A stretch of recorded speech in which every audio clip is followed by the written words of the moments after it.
a young military captain who dared to defy France, who led his nation out of the most powerful regional bloc in West Africa, standing side by side with the very chairman of that same organization he rejected. This isn't fiction.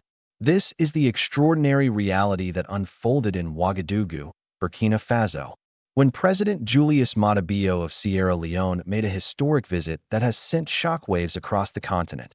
They said it would never happen. Western analysts, French diplomats, and even some African leaders themselves declared that the Sahel would become isolated, forgotten, cut off from the rest of Africa after the bold exit of Burkina Faso, Mali, and Niger from ECOWAS. They predicted that no respectable African leader would dare set foot in Ouagadougou and stand beside Captain Ibrahim Traoré, the man they branded as a pariah. But today, history has rewritten their narrative in the most dramatic way possible. President Julius Maada Bio didn't just visit as any ordinary head of state. He came wearing two hats, both as the president of Sierra Leone and as the sitting chairman of ECOWAS, the very organization that Burkina Faso dramatically walked away from. The symbolism is so powerful it's almost cinematic. And the words he spoke in that historic meeting have fundamentally shifted the entire conversation about the alliance of Sahel states and ECOWAS. What makes this even more remarkable? This is Bio's second visit to Burkina Faso within just 1 year. While other leaders issued threats from comfortable offices thousands of miles away, Bio has consistently chosen the path of direct engagement, face-to-face diplomacy, and genuine African brotherhood. But here's where the story gets even more intriguing. The contrast between Bio's approach and that of Nigeria's Bola Tinubu couldn't be more stark. While Tinubu engineered the harshest sanctions and threatened military intervention against the Sahel states, he never once, not even once, set foot in any of these countries to attempt genuine reconciliation.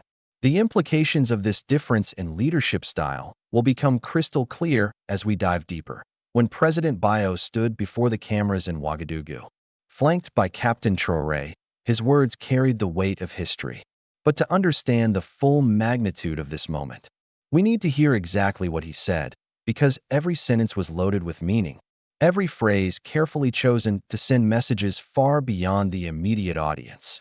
I want to start by thanking my brother, the president, and the people of this great country for the warm welcome that we always get when we come to Burkina Faso, Bio began, immediately establishing the tone of brotherhood and familiarity that would define the entire visit. Notice the choice of words here. My brother, not President Traoré, not Captain Traoré, but my brother. In African diplomatic language, this is significant. It's a public acknowledgement of kinship, of family bonds that transcend political disagreements. Today has not been an exception, and on behalf of my delegation, I want to thank the president and the people. This time around, I'm here on behalf of West Africa, ECOWAS, and also myself as a person and on behalf of Sierra Leone. Here, Bio masterfully positioned himself as representing multiple identities: ECOWAS, Sierra Leone, West Africa as a whole, and himself personally. This wasn't just an official visit. It was a multifaceted diplomatic mission with layers of representation that gave him the flexibility to speak on multiple levels. But then came the statement that caught everyone's attention. I'm here the second time because we have to show solidarity with a country that is making a great effort, but yet still, it is held back because of the security situation. We want to see what we can do to let the world know what is happening in this great country and why it is important that we come together to help the security situation. Think about what he just said. The chairman of ECOWAS, the organization that had suspended Burkina Faso, imposed sanctions, and threatened military intervention, was now publicly acknowledging that Burkina Faso was making a great effort and deserved solidarity. Not isolation. This wasn't the language of condemnation. This was the language of support, understanding, and partnership. It was a complete 180-degree turn from the hostile rhetoric that had characterized ECOWAS-Sahel relations under previous leadership. But Bio wasn't finished. His next words would shake the foundation of the entire West African political landscape. I also want to discuss with my brother and the whole of other people around the world that we need to keep the family, the West African family, together. We were once together, but today, because of certain developments, we seem to be divided. But I don't see that division. and I'm working as chair of ECOWAS to see how I can bring them back. We stay together. We are brothers. We can never be divided. Let that sink in for a moment. The chairman of ECOWAS, in the heart of Burkina Faso, publicly declared that he doesn't recognize the division that everyone else sees. He positioned himself as actively working to reunite the West African family, not to punish the wayward children, but to heal the wounds and bring everyone back together. So my visit here is solidarity, to show solidarity, to show him and Burkina Faso that you are not in this alone, and that we will do everything possible to make sure that we will have peace again in this country. And that which is supposed to be our preoccupation as developing countries, which is development, we will embark on that fully. The message was clear: Burkina Faso is not alone. The focus should be on peace and development, not political posturing and sanctions. This was revolutionary thinking from the head of an organization that had spent months trying to isolate these very countries. But perhaps the most powerful part of Bayo's speech came next, when he drew from his own personal experience. I take particular interest because Sierra Leone has been in this situation before. I happen to have been a military man at that time, in his position, and I know it quite too well. And I was able to navigate that situation. I was able to introduce peace in Sierra Leone, and today I'm a democratically elected president of that nation. Here, Bayo wasn't speaking as a distant observer or critic. He was speaking as someone who had walked in Traoré's shoes, who understood the weight of leadership during crisis, who knew what it meant to wear a military uniform and carry the hopes of a nation on your shoulders. So, I come to share my experience with him and the other AES countries and to appeal to them. This wasn't condescension. It was mentorship. It was the voice of an elder brother offering guidance based on lived experience, not theoretical knowledge. And then came the proverb that would resonate across Africa. We have a proverb in our language. If your mouth gets rotten and smelling, you can't throw it away. You fix the mouth and you continue with your life. So we are brothers. We are in the same region, and we cannot afford to be apart. And that is why I keep coming here to show you that we care and that we do everything to make sure that peace returns to Burkina Faso. This proverb encapsulates perhaps the most profound African wisdom about family, unity, and conflict resolution. You don't abandon family members when they're struggling. You help them heal. You don't amputate parts of your body when they're sick. You treat them and restore them to health. Now that we've heard Bayo's words, let's talk about what this moment really represents, because the symbolism goes far beyond diplomatic pleasantries. This is a scene that rewrites the narrative of African politics in the 21st century. Imagine the visual: Captain Ibrahim Traoré, the 35-year-old soldier who stunned the world by overthrowing a French-backed government, who led Burkina Faso's dramatic exit from ECOWAS, who stood firm alongside Mali and Niger to create the alliance of Sahel states, standing shoulder to shoulder with Julius Maada Bio, the official chairman of ECOWAS, representing the very organization that Burkina Faso had rejected. This isn't just diplomatic theater.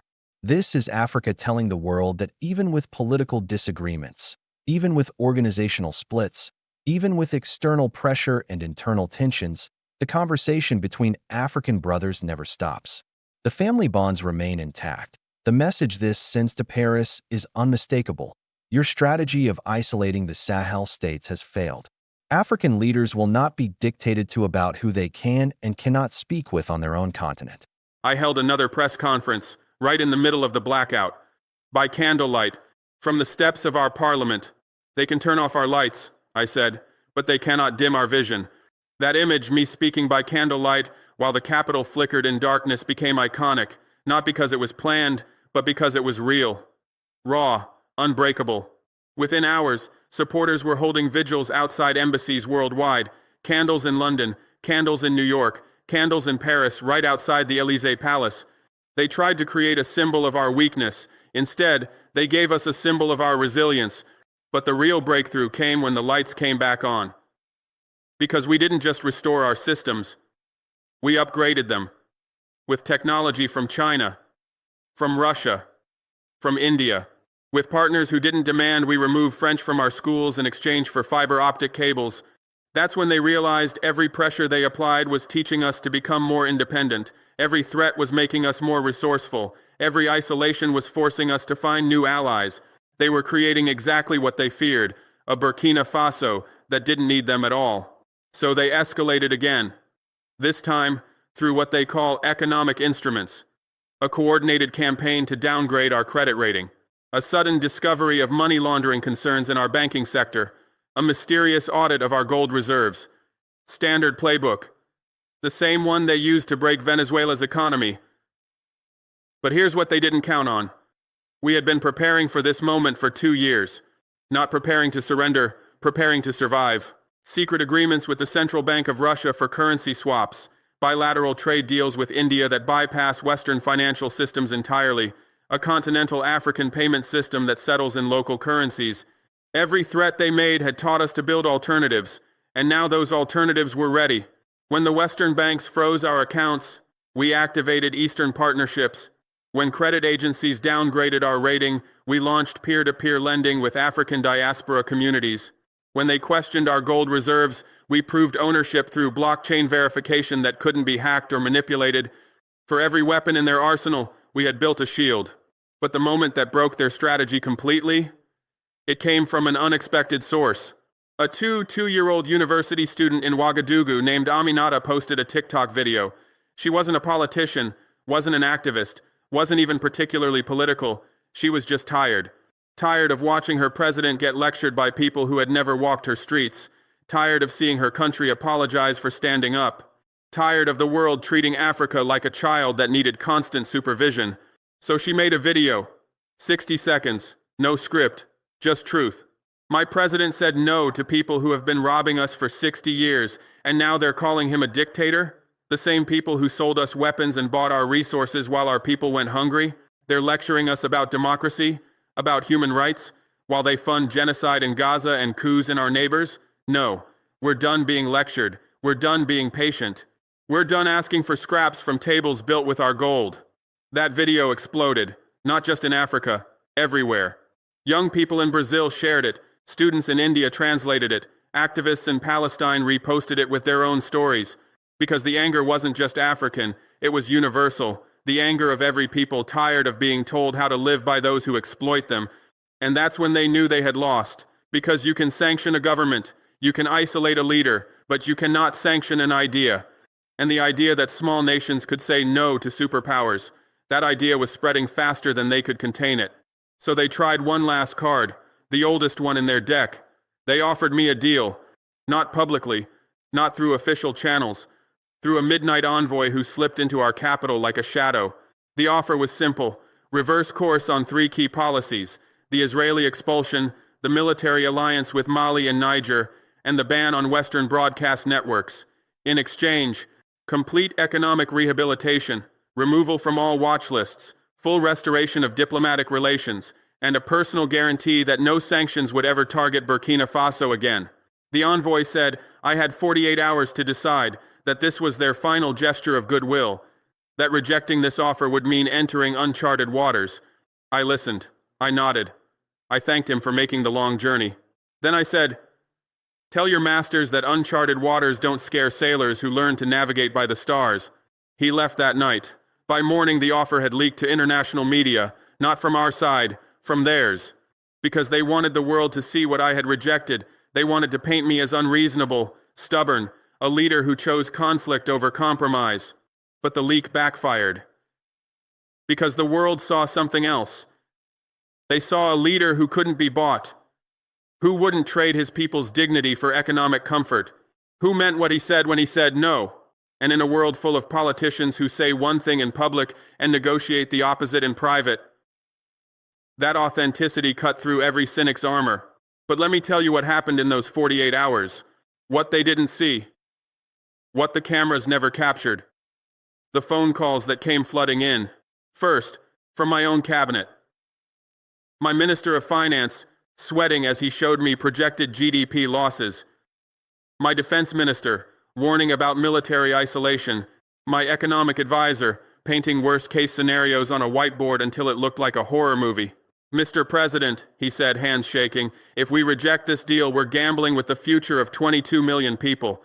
I looked at that whiteboard, at the charts showing potential economic collapse, at the graphs predicting mass unemployment, at the projections that made our future look like a graveyard of broken dreams.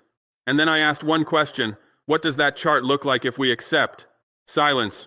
Because they knew. We all knew. Accepting meant returning to the cage. A comfortable cage, maybe. A cage with economic incentives and international recognition. But still a cage. And cages don't create GDP growth. They create dependency. They create the illusion of prosperity while the real wealth flows elsewhere. They create gratitude for scraps from tables built with your own gold. The second call came from an African head of state. One I respect. One who had walked this path before and chosen differently. Ibrahim, he said, I accepted a similar deal 15 years ago. My economy stabilized. My people ate better. International media praised my pragmatism. And? I asked. And today, I sit in meetings where Europeans tell me which Chinese companies I'm allowed to trade with. I sign documents approving military bases that protect their oil pipelines, not my people. I smile for photographs while they design my education curriculum. His voice cracked. I fed my people's bodies, Ibrahim, but I starved their spirits. Don't make my mistake. The third call was different. It came from a blocked number at 3 a.m., an American voice, calm, professional, not threatening, almost fatherly. President Traoré, you're a young man with a long future ahead of you. This doesn't have to be your Gaddafi moment. Accept the offer. Live to fight another day. History will remember you as the leader who chose wisdom over pride. I almost laughed. History will remember me, I said, as the leader who chose Africa over approval. The line went dead. But the most important call came last. From my grandmother, 93 years old, born under French colonial rule, lived through independence, watched 6 decades of African leaders promise change and deliver excuses. Yamba, she said, my childhood name, they're offering you what they offered your grandfather. What do you mean, grandmother? A chance to be the good African, the reasonable one, the one who understands his place in their world. She paused. Your grandfather took that deal. And for 40 years, he watched French companies extract our uranium while our children couldn't afford to go to school. He died regretting that choice every single day. Her voice strengthened. Don't die with that regret, Yamba. Some bridges are meant to be burned. That conversation ended my debate. When those 48 hours expired, I didn't just reject their offer. I called a live broadcast. No warning to international media. No prepared statements for foreign embassies. I sat before our people and said, they offered us a golden cage. We choose the difficult freedom. And then I did something they never expected. I revealed the exact terms of their secret offer. Every condition, every incentive, every threat wrapped in diplomatic language. I read it word for word. On live television. In Moray, French, English, and Arabic. Because secrecy is the oxygen of oppression, and I wanted the world to see exactly what international partnership looks like when the cameras stop rolling. The reaction was immediate and explosive. Within hours, similar offers being made to other African leaders began leaking.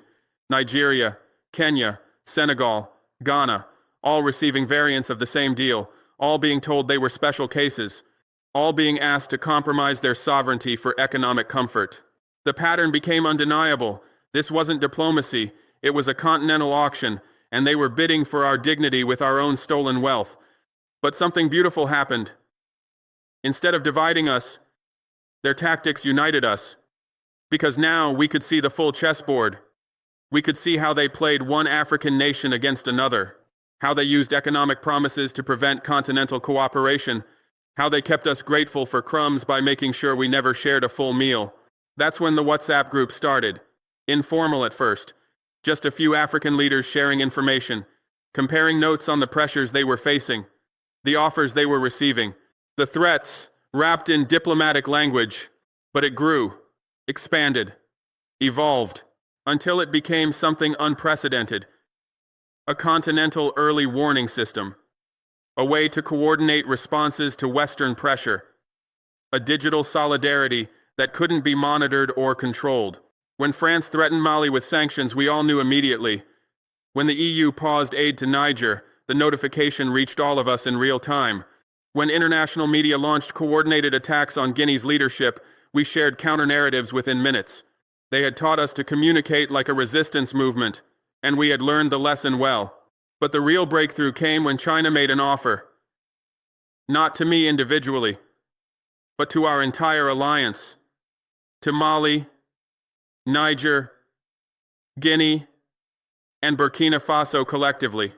A comprehensive development package, infrastructure without colonial strings, trade partnerships without political interference, military cooperation without permanent bases. The terms were simple: respect for sovereignty, mutual benefit, long-term partnership without ownership. It wasn't perfect, no international relationship ever island, but it was honest.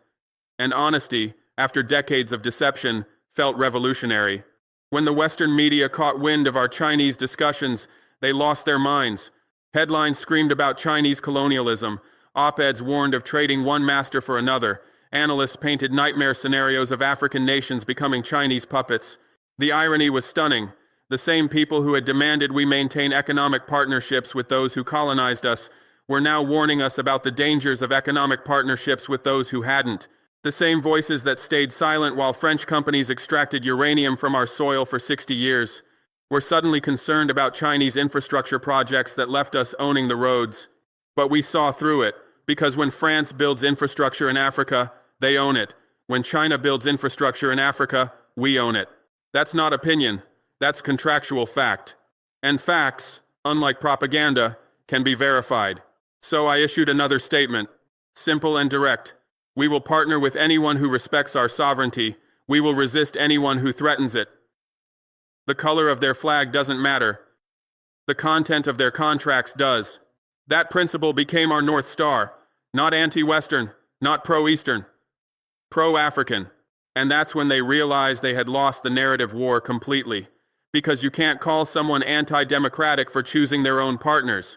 You can't call someone unreasonable for reading the fine print. You can't call someone ungrateful for refusing to be grateful for exploitation.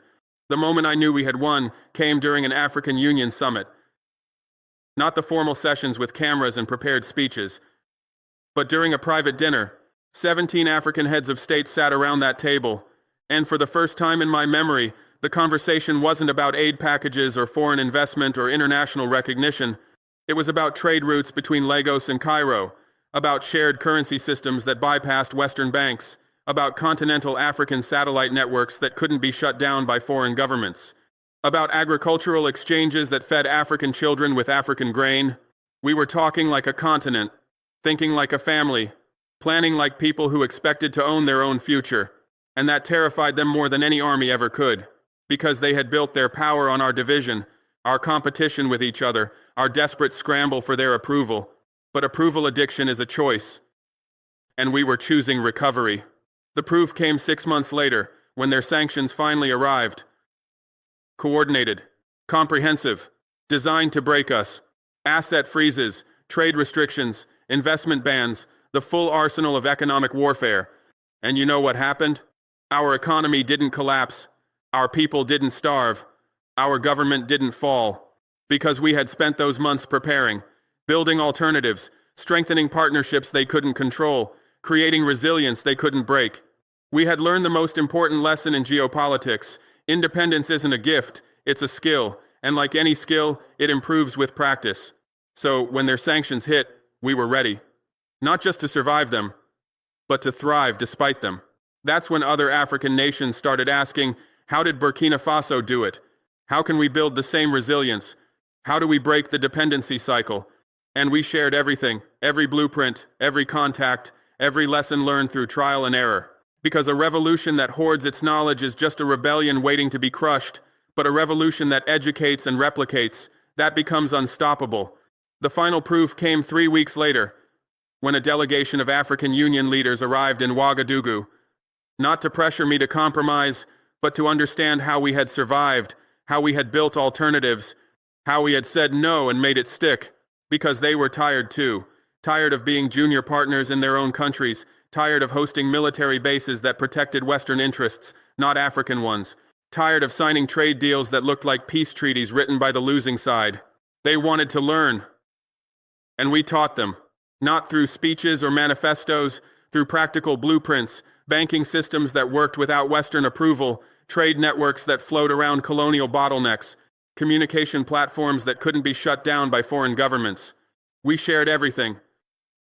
Because a revolution that hoards its knowledge is just a rebellion waiting to be crushed.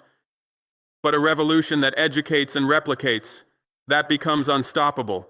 So here's my message to the world. Let the UN threaten sanctions. Let them blacklist our names and block our funds. They've done it before. But here's what they haven't done. They haven't defeated our dignity, not during colonization, not during structural adjustment, not during foreign-backed coups, and not now. We don't need their crumbs when we've found our roots. We don't need their banks when we've learned to trade among ourselves. And we don't need their validation to know that Africa is rising. This is our hour. This is our soil. This is our stand. But African traditional wisdom, as expressed in this proverb, takes a different approach. It recognizes that some relationships are too fundamental to sever, that some connections are part of your essential identity and cannot be discarded without damaging yourself. Your mouth is part of your body. Even if it becomes diseased, you don't amputate it. You treat it, heal it, and restore it to health. Similarly, West Africa is one body, one family, one interconnected system. Individual parts may experience problems, but the solution isn't amputation. It's healing. This wisdom challenges the entire foundation of sanctions-based diplomacy. Instead of asking, how can we punish them until they change? The African approach asks, how can we help them heal while maintaining family bonds? Applied to the ECOWAS situation, this means recognizing that Burkina Faso, Mali, and Niger are permanent parts of the West African family. Their grievances and concerns may be legitimate, their approaches may be different, but they remain family. The goal isn't to force them back through pressure, but to address the underlying issues that led to the family split in the first place. This represents a fundamentally different model of regional diplomacy, one that prioritizes healing over punishment, understanding over compliance, and family bonds over organizational rules. That Bayo's successful diplomatic approach raises uncomfortable questions for Nigeria's political class and foreign policy establishment. As the regional hegemon, Nigeria has traditionally expected to lead West African politics through economic and military dominance.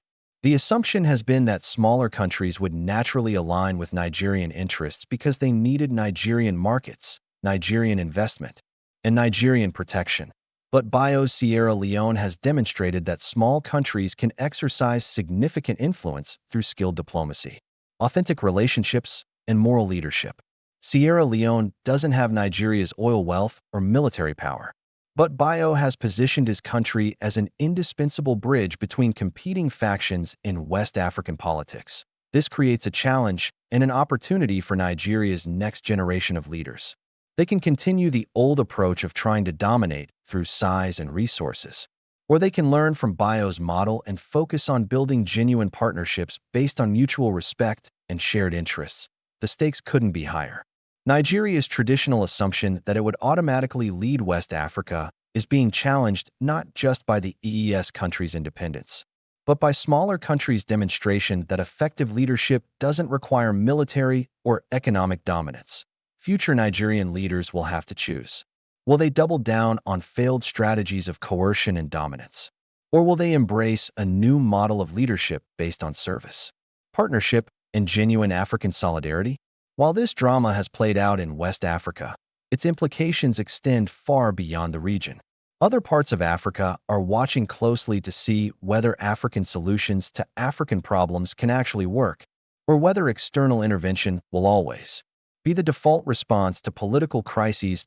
Bayo's approach represents what many call African agency, the idea that African leaders are capable of managing their own affairs, resolving their own conflicts, and charting their own paths without constant supervision and intervention from former colonial powers. If the Ibrahim Traoré diplomatic engagement leads to successful outcomes, whether that's eventual reconciliation between ECOWAS and the AES, improved security in the Sahel, or simply the maintenance of peaceful relations despite political differences, it will provide a model for other regions facing similar challenges. The East African community has its own internal tensions. The Southern African Development Community faces various political and economic challenges. The African Union itself struggles with questions about sovereignty, intervention, and the balance between continental unity and national autonomy. Bayo's demonstration that respectful engagement can coexist with political disagreement offers hope that African institutions, can evolve to accommodate diversity rather than demanding conformity. As we analyze this historic moment, several critical questions emerge that will shape the future of West African and continental politics. Will Bio's diplomatic approach lead to concrete results, or will it remain symbolic? The test of any diplomatic initiative is whether it produces tangible improvements in the lives of ordinary people. Can engagement between ECOWAS and the EES lead to better security cooperation, improved trade relations, or coordinated development policies? How will other ECOWAS leaders respond to Bio's initiative? Not all ECOWAS members may be comfortable with the chairman's independent diplomatic approach. Will Bio receive support from other heads of state, or will he face internal resistance within the organization? Can the AES countries reciprocate Bio's gestures without compromising their core principles? Traoré and his counterparts in Mali and Niger have built their legitimacy partly on rejection of external interference. How can they engage positively with ECOWAS while maintaining their independence and sovereignty? What role will external powers play in supporting or undermining these diplomatic efforts? France, in particular, has significant interests in maintaining influence in the Sahel. Will Paris support African-led diplomatic solutions, or will it work to undermine them in favor of approaches that preserve French interests? How will civil society and ordinary citizens respond to these developments? Ultimately, the success of any diplomatic initiative depends on whether it addresses the real concerns and aspirations of West African peoples.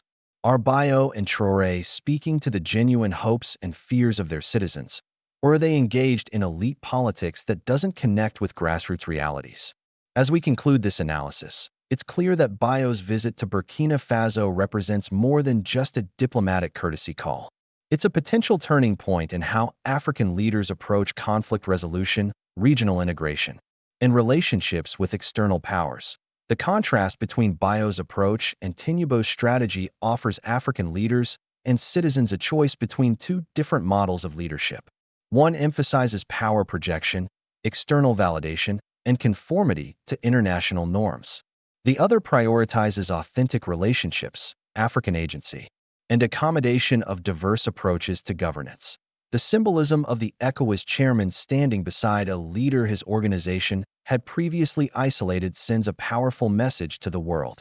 Africa will not be divided by external pressures or internal disagreements that can be resolved through dialogue and mutual respect. Bio's use of African wisdom, the proverb about healing rather than amputation, offers a philosophical foundation for a new approach to regional diplomacy that could influence not just West Africa, but the entire continent. For Ibrahim Traoré and the Alliance of Sahel States, Bio's visit represents validation that their quest for sovereignty and independence doesn't require complete isolation from their African family.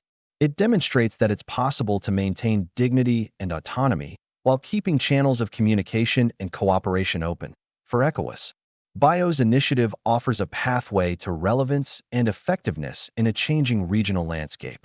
Instead of becoming obsolete due to rigid adherence to outdated approaches, the organization could evolve into a more flexible and inclusive platform for West African cooperation. The ultimate test of this diplomatic initiative will be whether it produces concrete improvements in the security, economic, and social conditions of West African peoples. But regardless of the practical outcomes, Bio's visit has already achieved something significant. It has shown that African problems can be addressed through African wisdom, African values, and African leadership. The young Captain Ibrahim Traoré, who began his journey by rejecting external interference in his country's affairs, now finds himself engaged in a diplomatic dance with the very regional organization his country left behind. The veteran statesman Julius Maada Bio, who could have chosen the easier path of isolation and condemnation, instead chose the more challenging route of engagement and bridge building. Together, they're writing a new chapter in the story of African diplomacy, one that prioritizes healing over punishment, understanding over compliance, and African agency over external dictation. Whether this chapter leads to a happy ending for the peoples of West Africa remains to be seen, but the very fact that it's being written represents hope for a different and better future. The world is watching. Africa is listening. And history will remember this moment when two African leaders chose dialogue over division. brotherhood over bitterness, and African solutions over foreign prescriptions. In a continent too often defined by its conflicts and divisions, Bio and Traoré have offered a different model, one that suggests that even in disagreement, the bonds of African brotherhood can endure, adapt, and ultimately prevail. This is the Africa that rises not through dominance or submission, but through authentic dialogue, mutual respect, and the ancient wisdom that teaches us to heal our family rather than abandon it. This is the Africa that writes its own future, solves its own problems, and shows the world that different doesn't have to mean divided. The conversation between Bio and Traoré in Ouagadougou was brief, but its implications will resonate for years to come. It was a moment when Africa chose unity over division, wisdom over force, and hope over despair. And in that choice lies the seed of a new and better future for the continent and its children.